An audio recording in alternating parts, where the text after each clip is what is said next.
Hugis buwan na marka bilang Yamashita Treasure Marker. Ang topic na ito ay isang katanungan mula sa isa sa aking commentator na si si Emil. Ang tanong niya ay paano po kung hugis sa bato ay hugis buwan? Ang problema dito hindi niya ipinaliwanag kung ang hugis buwan na markang nakita niya ay isang surface trail, o isang hidden trail marker. Pero ang masasabi ko pagdating sa ganitong marka na hugis buwan base sa aking pananaliksik at karanasan ang ganitong marka bilang Yamashita Treasure Marker ay merong dalawang kahulugan o interpretasyon, na nakadepende na rin sa pagkakaayos ng mga karagdagang marka sa paligid ng batong ito. Sa pinakaunang interpretasyon maaring nangangahulugan ito ng opening o shaft entrance.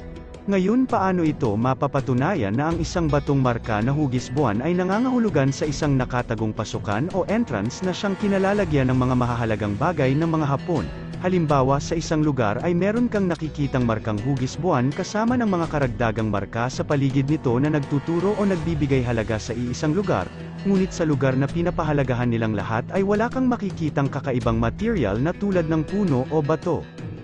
Nagpapahiwatig lamang ito na sa lugar na pinapahalagahan ng lahat ng marka ay siyang lugar na dapat mong hukayin na siya namang binibigyang kahulugan ng hugis buwan na marka bilang opening o shaft entrance. Sa pangalawang interpretasyon nangangahulugan naman ito ng Big Boulder Treasure, na ang ibig sabihin ang mahahalagang bagay o deposito ay napaloob sa isang malaking bato. Pagdating sa malalaking bato na pinaglagyan ng mahahalagang bagay ng mga Hapon meron itong dalawang paraan kung paano ito kilalanin at masasabi natin na ang naturang bato ay merong mahahalagang bagay na nasa loob nito.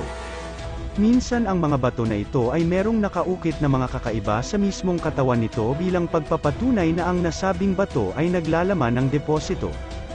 Minsan rin ang batong ito ay walang nakaukit na kakaiba sa mismong katawan nito at kung titignan mo ito ay napaka-ordinaryong bato lang na natural sa kalikasan. Ngayon ang tanong ano-ano ang magiging basehan o batayan para malaman na ang naturang bato ay naglalaman ng mga mahahalagang bagay kung walang nakaukit sa katawan nito na palatandaan na nagpapahiwatig na sa loob nito ay may nilalaman na deposito.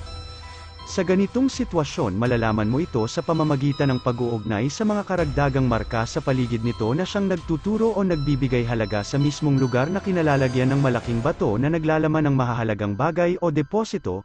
Pagdating naman sa hugis buwan na marka bilang hidden trail marker nangangahulugan naman ito na merong malaking bato na nakaharang o madadaanan sa mismong shaft pag ipinagpatuloy mo ang iyong paghuhukay. Sa kadalasan ang bato na ito ay may kalakihan at sobrang tigas ngunit may pagkakataon din na ang nasabing bato ay siyang ginawang hardcover sa depositong ibinaon ng mga Hapon sa naturang lugar, lalo na sa mga depositong tinatawag na giveaways o small deposit.